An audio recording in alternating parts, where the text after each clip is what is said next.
This is an official Yu-Gi-Oh pen, and I use it to commit official Yu-Gi-Oh tax fraud. Hey there, kiddos, and welcome back to the channel. I'm Uncle Frank. I'm that you are having a great day, and in today's video, I'd like to sit back in my kind of squeaky chair, relax, and have a little conversation with all of you guys about trading card games in general, and the vast number of card games that are out there on the market, both living and dead. And specifically, I'd like to reflect on the idea that some card games just aren't going to be here forever. You see, earlier today I was watching, I think the channel name is Final Trade, and they put out a video, really nice video, bunch of graphs and detailed information and such. I do like looking at graphs, even though I'm not smart enough to understand them whenever I do. But this channel had put out a video, and I should link it below, maybe in the comment section, talking about the sheer volume of dead TCGs that have come and gone over the years. And I think this video of his does a really good job of illustrating and highlighting the sheer number of failures that have come and gone in the 30-ish years since TCGs as a genre have been around. And it highlights not many card games survive. You know, we've talked on the channel before about the 2-year wall and how most card games will not breach the 2-year wall. But what I don't think we've really talked about is the sheer volume of card games, especially in the very early days of the genre, that statistically failed to survive. Because, yeah, we've talked about like Hyborian Gates and the Decipher card games and such from the 90s and early 2000s, but we've never really talked about like the sheer volume of card games that have been released, especially early on, that have just not stuck around for the long term. And recently, we've been having another surge of new TCGs entering the market, and a lot of them are very popular. And the thing is, a lot of these dead card games were also fairly popular at the time. A recent one that really comes to mind, two recent ones that really come to mind that were very popular for what they were, apparently. Transformers, which I know was very popular, and then MetaZoo, which I am informed was popular.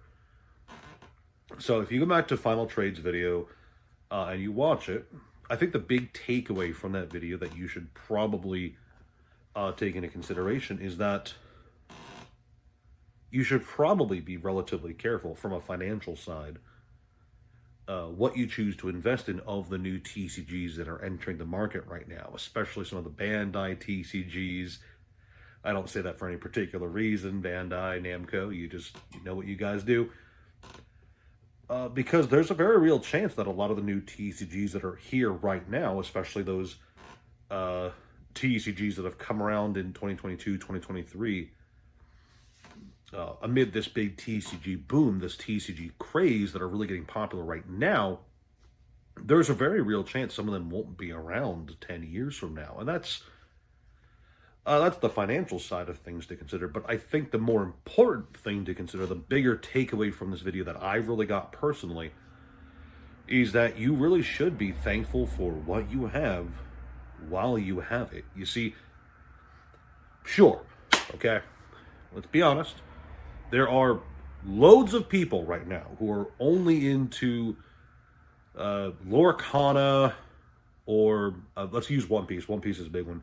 There's loads of people who are only in One Piece because of the financial aspect to it, right? There's loads of finance bros who were big into crypto until crypto kicked them in the teeth. And then they were big into Pokemon. And then, you know, Pokemon has been a bit sluggish lately. So now they're really into One Piece.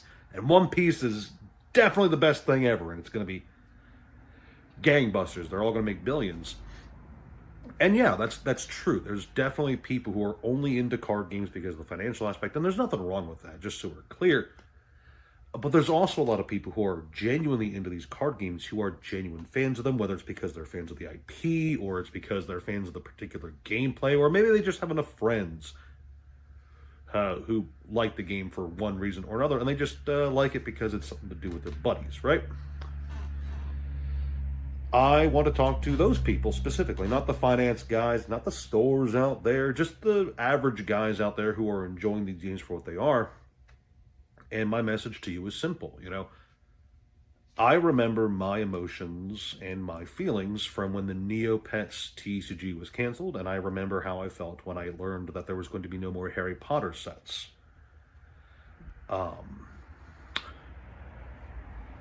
Enjoy what you have while you have it, because this video that I saw earlier, it really reminded me that most of what we enjoy right now is probably not going to be sticking around for the long term. Yes, there's Magic, there's Yu-Gi-Oh, there's Pokemon. These are probably going to be around for a while, and I'm going to even dare to say that I think One Piece might stick around for a while. It would have to have a pretty catastrophic turnaround, and I'm not saying Bandai Namco is not capable of absolutely destroying one of their properties, but I have a lot of faith in One Piece. For now. I just want to point out that, there was a Full Metal Alchemist TCG forever ago that I thought was kind of nifty. There was a Zatch Bell TCG forever ago that I thought was really great for what it was. Really simple TCG, but I really liked the binders that it came with. I got to get one of those at some point. I'm sure there's one lying around here somewhere. If I find one of those old Zatch Bell binders, I'm definitely going to show you guys that, because that stuff was fun. But, for every card game that, has stuck around and broken the 2-year barrier and is still played today, there's something like 10 TCGs that or 10 card games, I should say, that have either failed to be properly released, they just, for one reason or another, died at release, or just didn't pass that 2-year wall. And those card games had fans. Those card games had collectors. I'd even dare to say that those card games probably had a super fan or two who was willing to spend the big bucks. That's how I'm going to be. If a good example that I like to use for myself anecdotally is, if Rush Duels ever comes to English, I am probably going to be sinking all of my free money into Rush Duels. I like the core gameplay. I like the art. And I really, really wish it was the main game for Yu-Gi-Oh! Right now. But, with that said, there's a real chance that Rush Duels won't be around forever, and that all that money would be spent and wasted. So it's important that while I spend that money on Rush Duels, in my opinion, to show support for something I love, that money has to be spent with the acceptance that there's a decent chance, not a huge one, I think, because I do think Rush Duels is decently successful, but there's a chance that it wouldn't be around forever. And when I look at some of the, let's go back to One Piece for a second. One Piece is astronomically popular right now. The promo cards, there are some promo cards with secondary market prices for graded copies that I think are absolutely insane. They have sports collabs. They have special anniversary packs that are worth $22 that you were supposed to get with a box, I guess, but crazy stuff.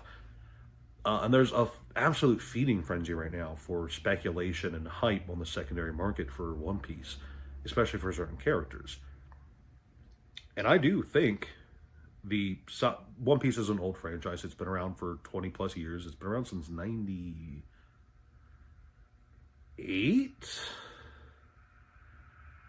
I want to say 1998. I could be wrong, but I know it was like the late 90s. Does Romance Dawn count as One Piece? Probably not. But it's been around for a long time. It's had fans. It's one of the most successful media franchises of all time. It's the most successful anime as far as I'm aware. So there's a very real chance that sheer popularity propels it into something like Pokemon, where it's around for a long time. It might be generational. I don't want to make those kind of claims, but it has the potential. With so many fans, there might be generations of family who love this franchise. But there's also a real chance that once One Piece ends and the story wraps up, people move on with their lives and they go on to other things. and the card game falters as a result. There's no more material, and Bandai Namco just lets it die. So there's a non-zero chance that in the next 5 years, if One Piece ends in 5 years, which I don't think it will, but, you know, maybe it will. Oda will finally get around to ending it. I'm not holding my breath. There's a chance that it ends, and that's the end of it. You know, there's no more card game because the series is over. Could happen. Could happen. And in that case, is everyone who spent money on One Piece completely out of luck? No, I don't think so. As long as they enjoyed the game they got to play with, and from what I understand, One Piece is a fine enough game to play. As long as they enjoyed themselves and they had fun with the cards and they enjoyed collecting them, it's fine. And just because, you know, I'm going to use Harry Potter as my other example here, but just because a card game is dead does not mean it's not collectible and does not mean it's not valuable, because there's still value to be found in dead card games. Obviously, there's less opportunity, I think, in a dead card game than in a living card game. Kind of as a consequence of nature, right? But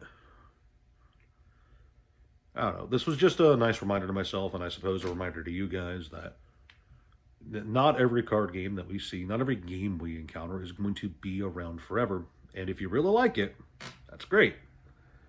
Enjoy it while you can, because there's always a chance that it might not be around tomorrow. Okay? That's all I got. I will definitely leave a link to Final Trade's video in the comment section, because I liked the video. I like graphs.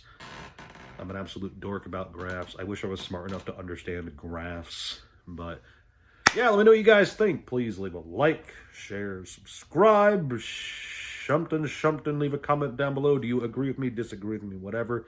Throw $1 at me over on Patreon. Have a conversation with me over on Discord. I appreciate all you guys' support. It really does make my day to see you guys chatting with me. So thank you guys so much.